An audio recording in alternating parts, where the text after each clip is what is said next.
facile de se lancer dans l'instruction en famille lorsqu'on estime que professionnellement, personnellement, financièrement, au niveau organisation, on n'est pas au point, c'est pas bon. Parce que vous êtes nombreuses, surtout vous, jeunes mamans qui avez déjà des enfants ou jeunes femmes qui n'avaient pas encore d'enfants. Vous êtes assez nombreuses à me raconter, à me dire combien c'est difficile pour vous, combien ça vous préoccupe, eh bien, de ne pas être au top de votre organisation, de ne pas avoir tous les éléments qui vous paraissent indispensables pour vous lancer enfin dans l'instruction en famille. C'est en pensant à vous que j'ai décidé de faire cette vidéo aujourd'hui pour vous raconter toutes les étapes par lesquelles moi je suis passée et comment finalement j'ai pu construire, parce qu'il s'agit bien de construction, j'ai pu construire le contexte favorable à l'instruction en famille. Ça ne s'est pas fait en un jour, il a fallu construire les filles. Et donc, c'est à vous que je dédie cette vidéo en espérant qu'elle vous apporte du courage, de la force pour continuer et pour persévérer dans vos efforts, parce que ça vaut la peine.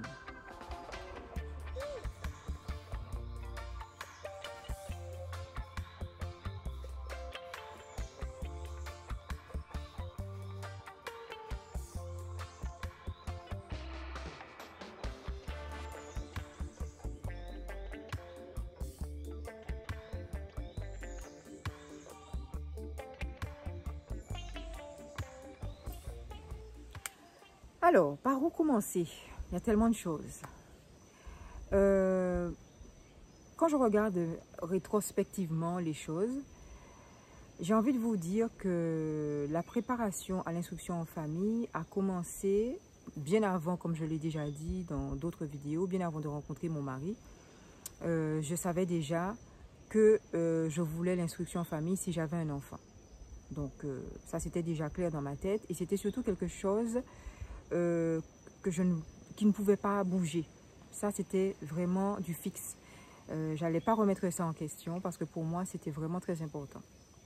Et donc, je pense que la première étape vers l'instruction en famille a commencé, bon, déjà par ma préparation mentale, savoir ce qu'on veut, savoir ce que je savais que c'était ça que je voulais. Et une fois que j'ai rencontré mon mari, que j'ai su que c'était lui, que les choses ont vraiment commencé à s'engager, j'ai commencé tout de suite à lui en parler et à le préparer en fait. Donc ça c'est un élément très important, préparer le conjoint, lui expliquer. Moi de toute façon comme je suis passionnée par l'instruction et l'éducation en général, c'était déjà mon métier à travers les cours particuliers. Donc je lui en parlais tout le temps, c'était très présent dans nos conversations. Et donc, plusieurs années auparavant, il avait déjà été formé à ça, habitué à cette idée, et il avait accepté. L'entourage, pareil, savait déjà très bien ma position là-dessus, et donc, il n'aurait jamais été étonné d'apprendre que j'instruisais mon enfant, parce qu'en fait, j'ai toujours dit que c'est ce que j'allais faire. Ensuite, il est arrivé un moment, toujours avant la naissance de notre petit Roots, où professionnellement, je n'étais vraiment pas à l'aise. Et moi, je pense, donc finalement, j'ai changé de route, je me suis reconvertie au niveau professionnel, pas directement à cause de l'instruction en famille, mais tout simplement parce que j'avais un besoin de cohérence entre mes aspirations profondes et l'activité professionnelle que je voulais exercer. Et en faisant les cours particuliers, ce qui m'a fortement dérangée à un moment donné, parce que j'avais du succès en fait. Les élèves réussissaient, ça se passait très bien, j'avais de très bons rapports avec les parents et avec les enfants. Avec les jeunes en général, j'ai de très très bons rapports.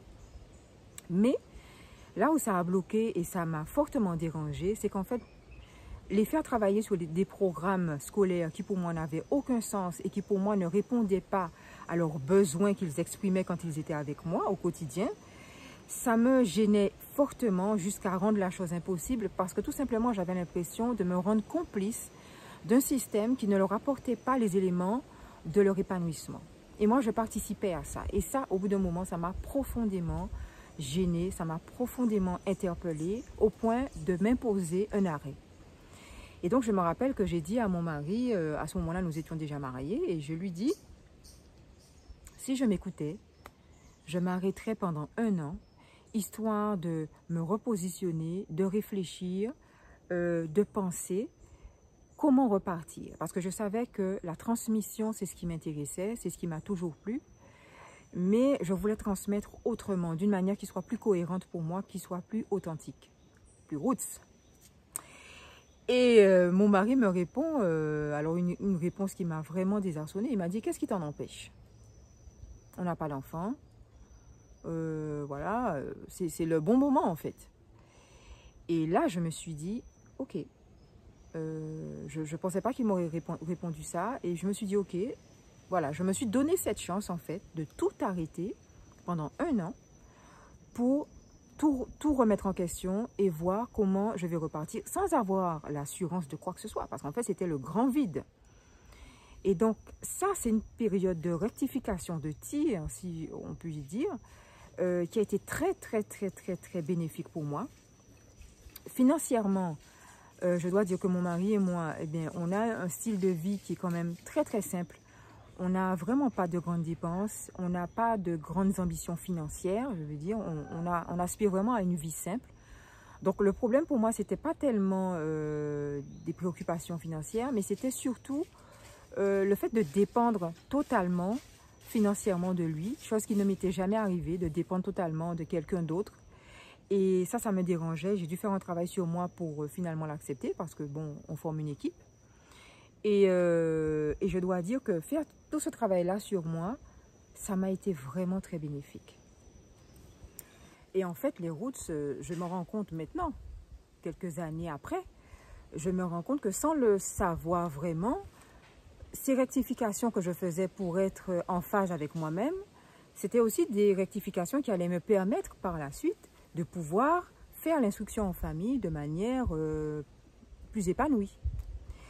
Et donc, durant cette année-là de recul, j'ai essayé plein de choses. J'ai fait plein de choses. Je me suis essayée à la peinture, à la couture. Je me suis remise au sport. On a un peu bougé. Papa Roots et moi, on a un peu voyagé. Pas loin, mais on a un peu bougé, chose qu'on ne faisait pas trop. Et puis, j'ai fait beaucoup d'introspection en moi-même, me sonder, essayer de comprendre qu'est-ce que j'aime faire, qu'est-ce que je me voyais faire. Et vous savez, dans tout ce remue-ménage, parce que en même temps, c'était effectivement très... c'était magique parce que je découvrais des talents que j'avais, ou des aptitudes que j'avais que je ne soupçonnais pas. Je découvrais aussi le lâcher-prise. Enfin, j'ai découvert plein de choses. Mais en même temps, c'était très angoissant parce qu'il y avait toujours quand même cette interrogation du lendemain. Comment je vais faire? Est-ce que je vais finir par trouver ma voie, celle qui me correspond vraiment? Et puis, dans tout ce chamboulement, T-Roots arrive. Entre parenthèses, comme je l'ai déjà dit aussi dans une vidéo précédente, on m'avait déjà dit, vous n'aurez pas d'enfant. Enfin, c'était un peu compliqué pour que je tombe enceinte. Mais finalement, le lâcher-prise avait du bon parce que notre petit garçon arrive. Donc, je donne naissance à T-Roots. Et voilà, jusqu'à sa naissance, en fait, je n'ai pas encore de mon activité professionnelle. Je n'ai pas encore de mon cher et tendre mari. Et... comment est-ce que c'est arrivé, en fait, l'agriculture? Parallèlement à tout ça, on a toujours fréquenté des gens qui cultivaient la terre. Et dans nos conversations, il y avait toujours cette envie, un jour, de pouvoir subvenir nous-mêmes à nos besoins alimentaires, à avoir un cadre de vie qui nous corresponde. Donc, c'était ça, cette phase où on se cherche, on rêve à des choses qui nous correspondent, aux choses auxquelles on aspire. Et régulièrement, donc, on se rend sur le marché et on discute avec des agriculteurs et notamment un couple d'agriculteurs que j'aime beaucoup, Josie et Stéphane, je vous salue au passage, qui sont, voilà, qui font un peu... leur couple faisait un peu un effet miroir pour moi parce que quand je les regardais, je me disais, mais c'est super, ils travaillent ensemble, ils s'aiment, ils pratiquent l'agriculture, une agriculture saine qui leur permet de gagner leur vie et aussi de se rendre utile en fait dans la société et qui leur a permis d'élever leurs 2 enfants, voilà, comme tout le monde en fait. Et je pense que là, il y a eu une graine qui a été semée et au moment où T-Roots arrive, Papa Roots et moi, on parle de plus en plus de ça. de pouvoir être maître de ce que nous mettons dans notre bouche, dans notre ventre. Et cette préoccupation-là, elle grandit avec l'enfant qui est là, parce qu'une fois que l'enfant arrive, eh bien, cette préoccupation, elle est encore plus vitale, plus importante, plus urgente. Et voilà comment naît finalement cette envie d'agriculture. Et on se dirige tout naturellement, lui et moi, c'est quelque chose qu'on exprime en même temps, cette envie en fait de mener à bien une plantation de café. On se dit, si on devait se lancer dans l'agriculture, certes, ce serait pour pouvoir contrôler ce que nous mangeons, mais on aurait un grand plaisir parce que nous sommes aussi des passionnés de café. Nous adorons prendre nos petits cafés le matin, tous les deux et tout. Et on s'est dit, ouais, une plantation de café, ça nous plairait bien. Et de là, on commence à faire une recherche autour de plantation de café et autour de formation. Rapidement, la formation s'impose puisque en la matière, on est novice, on ne connaît pas grand-chose. Et donc, je commence à chercher une formation sur l'agriculture. Mais attention les roots, à ce stade, vous vous demandez certainement comment va se passer la suite des événements. Eh bien, moi je vous dis que je vous donne rendez-vous la semaine prochaine, dimanche prochain, même lieu, même heure, sur la chaîne de Maman Roots pour connaître la suite. Soyons vrais, soyons roots. Faisons durer le suspense un peu.